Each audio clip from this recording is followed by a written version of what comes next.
Here he is.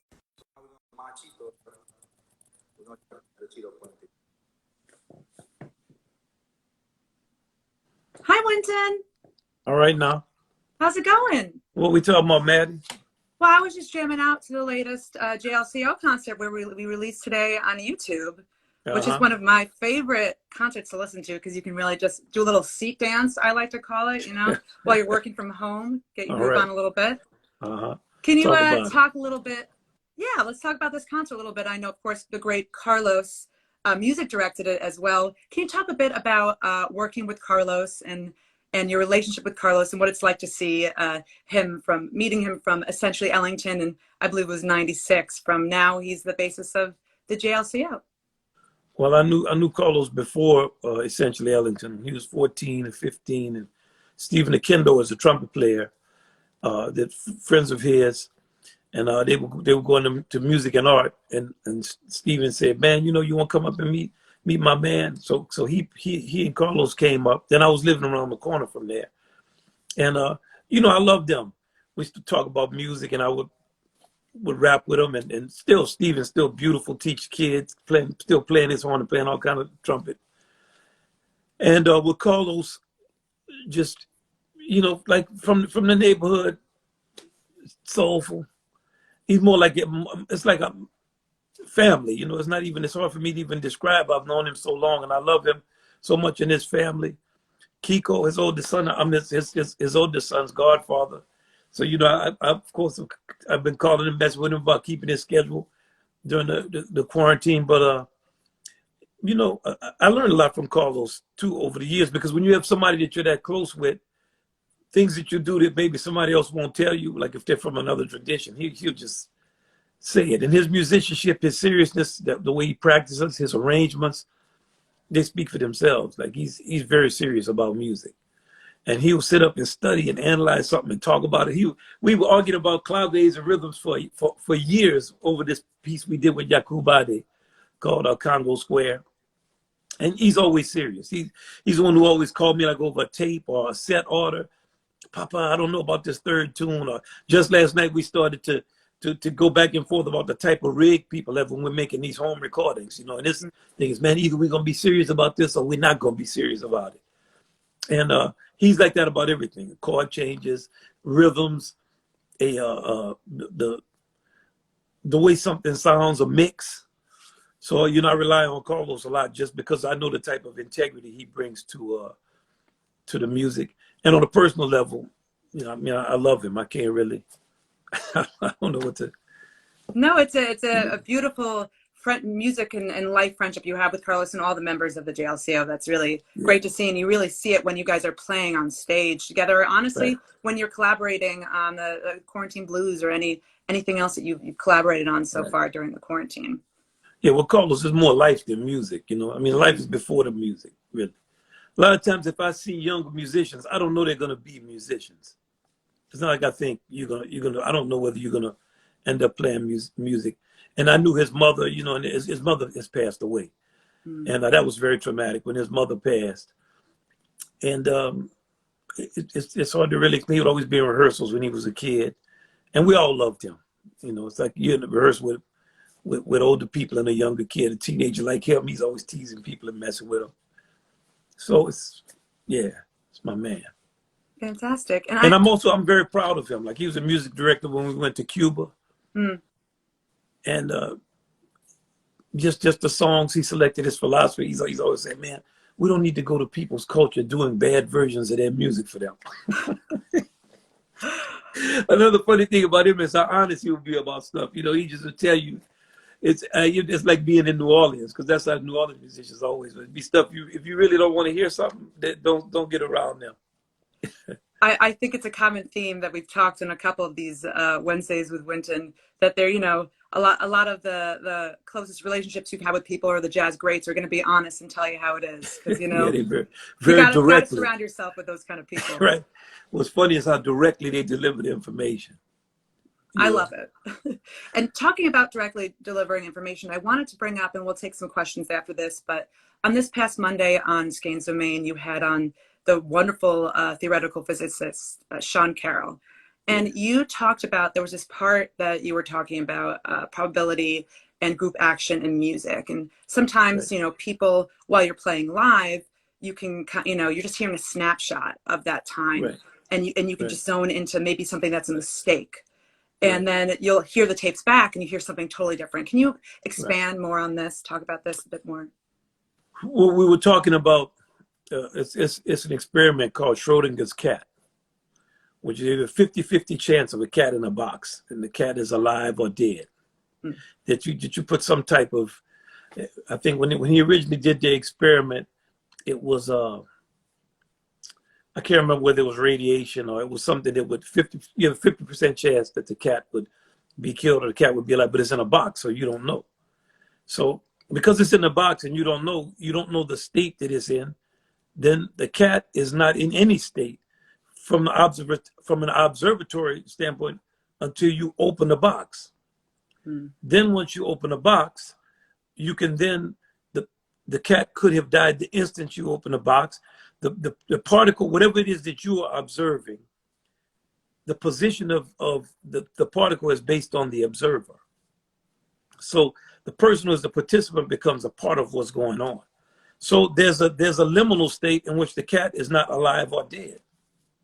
If you go to if you start to divide experiences, I'm gonna get you really close to it. If you put something in your mouth and you like the way it tastes, like you say, oh, this is a good piece of, it's a good cake. If you had to go directly to the exact second that you were ascertaining what it was, and you had to find there's a state in which is not good or anything.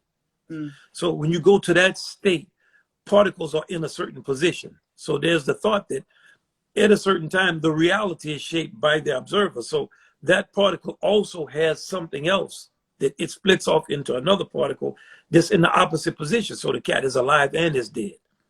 Sean Carroll believes that we have many universes. Like I've seen him speak on that, where there's a universe in which the cat is alive and there's a universe in which the cat is dead. So when you're playing, you go through, there's a transition, a throat of transition. Also, a guy named Bell did an experiment, Canadian, and that experiment was about whether it's a particle wave experiment, at a point at which a particle is also a wave, particle wave. So it's like a wave and it's a particle. Mm-hmm. So you go through a thing where you are about to perceive something. So if something is possible, then you get closer to it, then it's probable, then you're in the moment of it, and that moment is gone. But when exactly is that moment? Mm. Because many things are happening in it. Then once it's gone, you can assess what it is, but it's gone. So and that's what playing is like. So what I was saying is that when you get into it's the thing of finding out what is the state the cat is in, because your interaction with that is what's going to determine the state that the cat is in. So when you're playing, you start to assess what it is that you're doing, and you can't really understand it because a lot of things are going on, and your attitude or your disposition affects what's going on. Then when you hear it back, until you hear, oh, they were doing that, or this one was doing that, you didn't understand the moment. It's hard to just accept moments as they come at you. So That's I mean, it's not really, it seems the math is complicated, okay? Mm. But the concept is not that complicated. Like, I mean, Sean is a physicist. So if that was to be on a blackboard, man, I would just look at it and go, yeah. But the math is, from a conceptual standpoint, it's not, it's the theoretical parts of it are not as complicated as we think they are. Mm. It's just we're dealing with such small, lower than molecular structures that it's like many things happen in the subatomic world. Mm-hmm. Like they work on things now in that world where they can create glass that bends. When you get into that world, there's a lot of manipulation, right. And it's just that's why they have a conductor trying to find what they call the God particle. Mm. Can you get down to the absolute tiniest kind of building block of everything in life, like the whatever that is. Mm. And it's good to speculate on. We don't know. But you know, another thing we talked about is something can be theoretically, you could be a genius theoretically. Math could be beautiful, everything, but it could doesn't mean it sounds good. Another thing Sean told me that was funny. He said, we're talking about some things about the universe, not the other night, but before. He said, but does all this knowledge help me deal with my sister? No. Mm-hmm. You know, life is still life. That I think that's such a great thing, though, and especially I know a lot of musicians tune into this and just gain some meaning, and they're thinking, you know, they have a tough time whether they're soloing or they're playing, how to stay in that moment. So I think it's a, like you said, the maths may be complicated, but it's good, you know, it's a simple. Right. Well, it goes down to the question of what is a moment. Now there's the other thing we were talking about was quantum entanglement, and that when particles split, the act of observation means the particle is in the position it's in when you observe it. And a twin particle shoots off the act of observation, and that twin particle, once it shoots off, or once if that particle, wherever the twin of that particle is, it takes another position. The superposition is the position in which anything is possible. Once you observe it, anything is not possible. What you have observed is what you see. The other thing is still possible, but it's another thing. It's in the opposite position of what you have observed. So that's what Einstein calls spooky things at a distance. Like, why can you have a particle at the other end of the universe that's in another position? Because I observed this, that means it has to be faster than light. So that we're talking about that with playing, because sometimes you're on a bandstand playing, and you will play things that the person you're playing with, no way they could have. It's complicated too. It's not like a little note or two. It's faster than the speed of thought. It's instinctual, and there's sometimes you get in that type of orbit with people where, now that's like, it's not the same as of course, entanglement and the complex, but it's just as complex. I don't want to give the impression that it's simpler because it's music. Right. The discussion around quantum entanglement has been going on for a much longer time by the strongest minds in the world. But if those minds would be trained on what this phenomenon, what playing is about, believe me, they will come up with something. You get any serious discussion of what actual playing does and what it is, I mean, we talk about, you know, the greatest scientists of the 20th century and into the 21st century, and all kind of students and everybody has been contemplating these concepts for a long time, and they're coming up with things. So if we ever get that type of concentration around playing, you'll see some stuff. Well, if there's anyone watching or listening right now, so we're on the lookout for that. And we posted on Jazz Lincoln Center's Instagram that little clip of you guys talking about that exact thing. And there was a very interesting question that someone commented, and I wanted to read to you. It said, my soon-to-be 18-year-old son has earned a full tuition scholarship at Berklee College for September. He auditioned on saxophone. However, he recently indicated a fear of jazz and open mic night jams, even though he always opened his eyes and ears at places like the Jazz Standard, Dizzy's. And he's put down the horn and is now aiming to study music production engineering, which I fully support. However, I wish he wouldn't give up on his amazing horn playing. What advice could you possibly impart to him that will make him realize that, you know, it's possible to do both, to go for it all without feeling the pressures of measuring up to other horn players?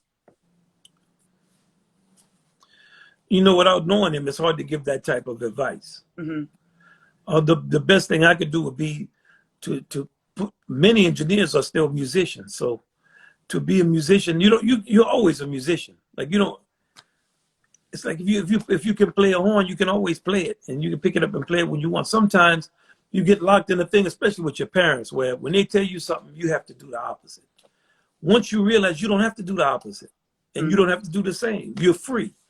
Many times just the act of you recognizing your freedom makes you taking all of who you are. So I would put the son in contact with Todd Whitelock or one of our engineers and just let him talk. And Todd was a musician. He'll tell him. Todd's son is a musician. You know, so he'll tell him, if you're a musician, you are. And I think for the mother, if it's the mother, right, that It's the father, It's actually. a father. Yeah. I think what kids respond to sometimes is either if you're a musician, play with them, or just ask them to play a song for you. Don't Mm. make it philosophical. What was that song? Can you play this song for me? It don't have to be long. Just keep them playing with stuff like that. Like you do it with kids when you make them play after dinner and they don't really want to play, but they do kind of Yeah. like that. Just take it out of the philosophical realm. That's great advice. And I know they thank you for that as well. I know they tuned in for that Well, answer. I So I'm hope gonna, it works. You know, it's complicated. of course, Parents and kids, as always. can only imagine what it is like to have a son or daughter. So Yeah, we have, it's educational. oh yeah, you learn, you teach from each other. Oh, it's educational, and you never stop learning. We have some other questions here. Is how do you apply the concept of improv to everyday life? Well, improvisation means working with what you have. It means improving things with what you know. It means responding to a moment of possibility by bringing all the expertise you have to solving a problem on the fly. And you can use it in anything. You use it cooking. You look at what you have in your kitchen. Oh, I'll do this and this and that. I know this works with this. I know this works with that. And you put it together. We do it in improvise when we're speaking. All the time you come up with something very quick that has to make sense. You can do that. And you do it anytime you fix something in your home. Something might be broken and you get you some rubber band and a stick or something, you fix it. So we improvise all the time. And once again, it's a skill that's very natural. It's something that we all do. Mm. And it's only a matter of us observing it. And we all have that ability and have used it. Yeah, and I think that people don't realize some of the times when they are improvising. I mean, you can be best prepared for anything, but sometimes do you find sometimes it's better to improvise if if you're feeling it, even you're prepared for something, you go, wait a second, I'm going to try this out. Like obviously when you're on the bandstand and you're about to play a piece that you practiced with everyone for so long, what are your thoughts on that? Well, I think the best improvisation, you're not prepared for it. Right. It comes up on you. Mm-hmm. But we all do all these things in different degrees. Like sometimes we'll have bullet points. We're improvising, but we're talking. Sometimes we write everything out, and we speak it. But for the most heartfelt things, most of the times we don't really write it out. Sometimes if it's long and you're really going to be nervous, you'll write a thing out. They say Martin Luther King with the "I Have a Dream" speech. The best part of the speech he started making up. Mahalia Jackson could be heard in the background. She realized his speech wasn't going like he wanted it to go, and she started saying, "Tell him about your dream, Martin. Tell him about your dream." And then she was kind of, because she's a performer, so she understood. Then he went into his thing, and of course, there were ideas that he had worked out and things he had said before, but not in that combination. And improvisation many times is that way. It's not good to every time you play, you're going to invent something from whole cloth, or like every time But we live in different states of it, so I think it's all good. And you don't be scripted through everything, but once again, it all depends on who you are as a person. Right. Like we go back to the fact that the observation also affects the position a particle is in. Mm. It could be in any position, but once you observe it, it's in the position you observed it in. That conversation was incredibly interesting that you had with Sean too, to think about, obviously, there's math and physics behind everything, but to think about it through music as well. I mean, I don't think that we stop and think about that often. Well, those kind of concepts, because Sean kept saying, remember, these are analogies. So those kind of conversations are good as long as there's not a blackboard there. Now, once you put that blackboard up and certain numbers and equations and science start to come up, or with music also, if I start to discuss theoretical implications and stuff and I start pulling out music and notes, and if you don't know what those things are, Duke used to say that type of talk stinks up the place. But on a conceptual level, all things are related. Everything in the universe is related. The question is, can you see it?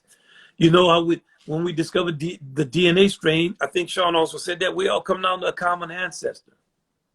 Okay, that's the science of it. Now, it doesn't mean the science is going to change what people believe or don't believe, but it means that's what the science is. And Jelly Roll Martin told us that 100 years ago, and he didn't know any of the science, but he knew it. He said, "This is what I saw in these houses of ill repute, people of all kinds, and I realized they're all the same." You know, Gotta listen to that inner voice in your gut. got to listen to Jelly Roll. Yes. So, Mostly that, yes. so you know, we all related. But Yeah. can we realize it? No, these things are hard to realize. You know, they're very fundamental concepts, but they're difficult to realize.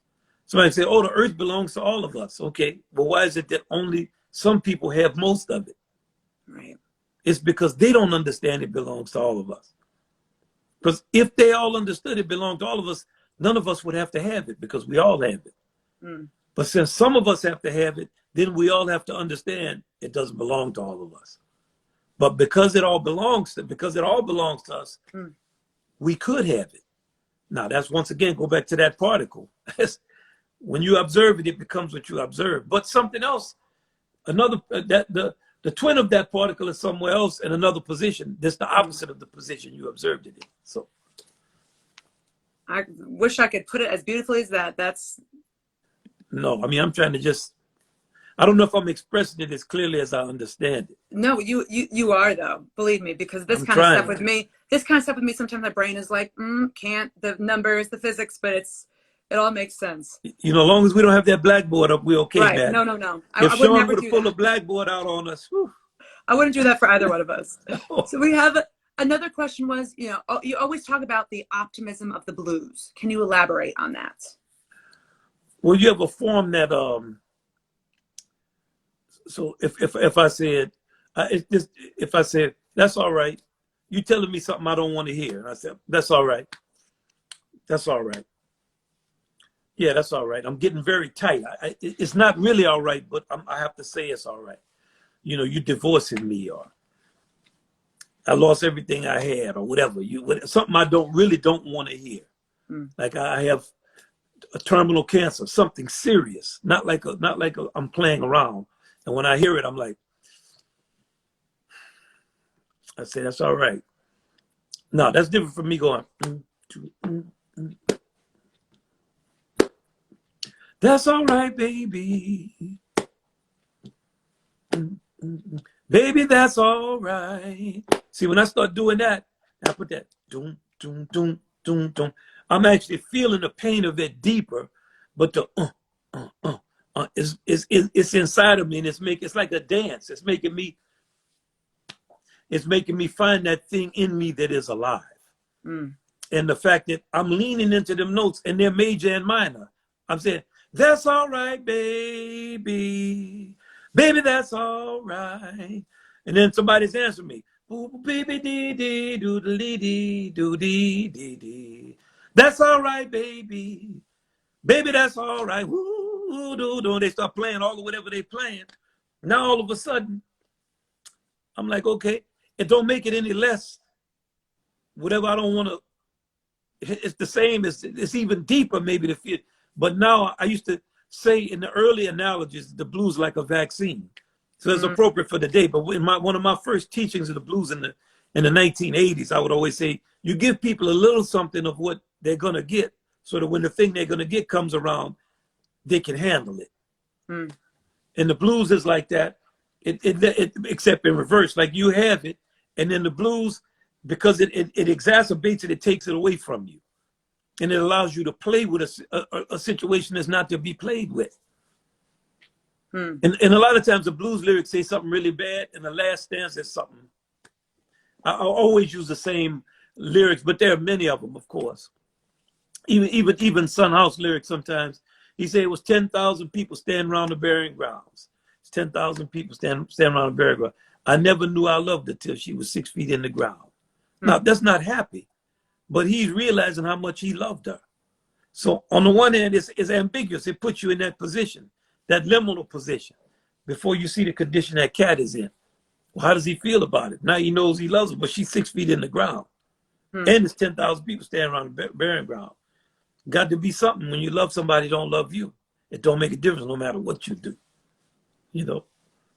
And when you look at the lyrics, well, those are not the best example of it, but one I always use, I went down the street, put my head on the railroad track. When the train came along, I snatched my fool head back.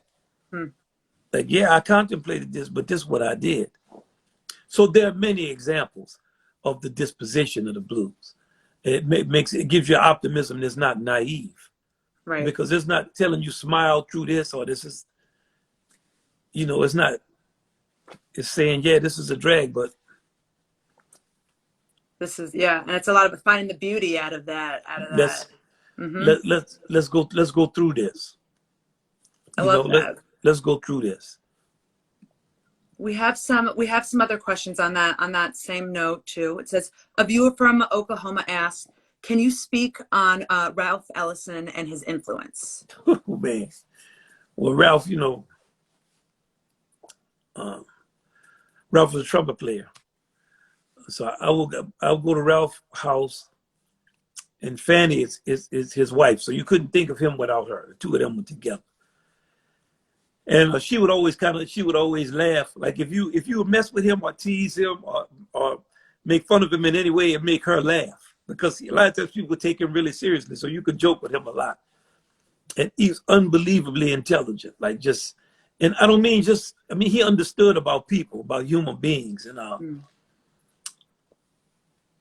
he has it all. It's all in that book, Invisible Man. If you read it, I read the book like 4 times. It took me, the first time I read it, I was like, the second time I read it, third time, and just recently, two years ago, I read it, maybe a year ago.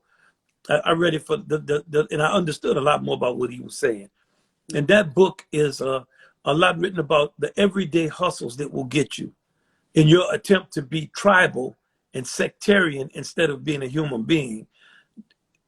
The people in your own tribe are getting you, and people outside of your tribe are getting you. So it's the whole kind of, where does every man turn when all of the systems that are put in place to keep that person in a state of exploitation.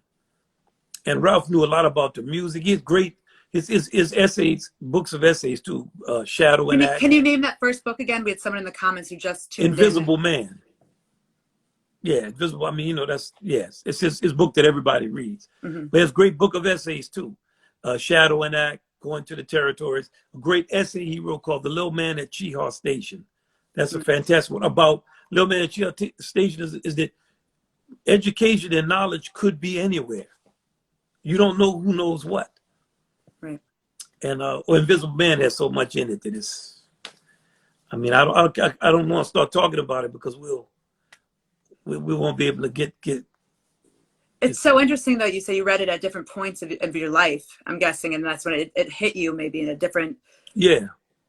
And talk with him about it and rap with him and got to understand him philosophically. Because then when I met him, I didn't understand about Tuskegee or somebody from 1930s. I didn't know history enough to really understand who I was talking to. I knew he was like a famous writer.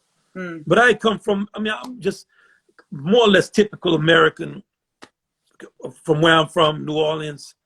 A brother from like the 1970s, platform shoes, bell-bottom pants, polyester shirt, Earth, Wind and Fire, Parliament Funkadelic, funk band.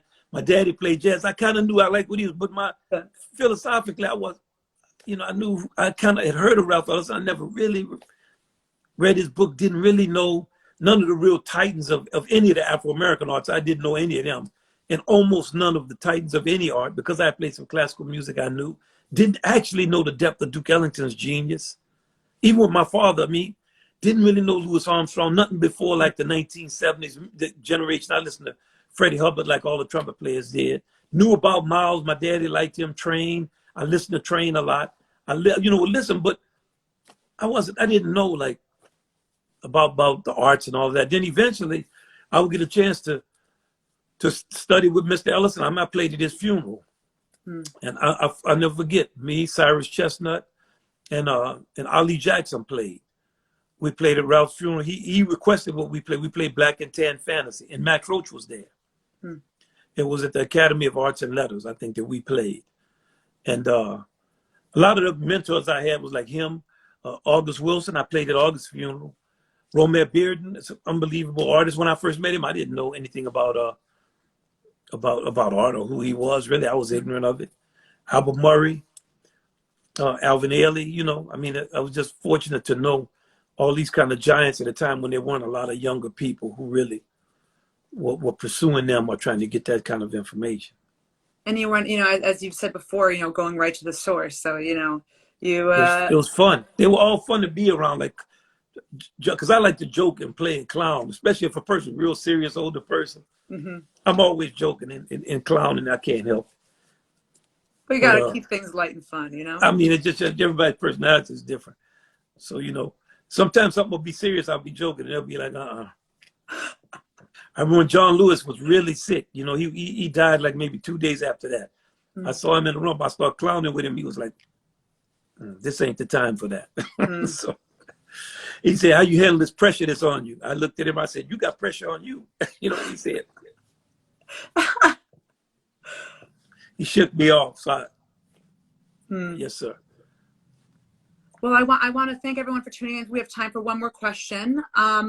And I saw a couple of some really great questions here. So maybe we'll try to spit two. And I saw one that said, do you think that people are born with various levels of talent or ability to play music? Or do you think it's something that people develop?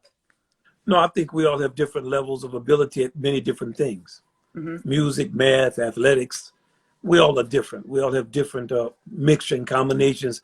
We have different talents and abilities, but it doesn't mean we shouldn't pursue a thing that we don't have a talent for. Because we can get enjoyment and realize things and do things regardless of our level of ability. Great. So we're going to ask one more question as well. Let's see what we got here.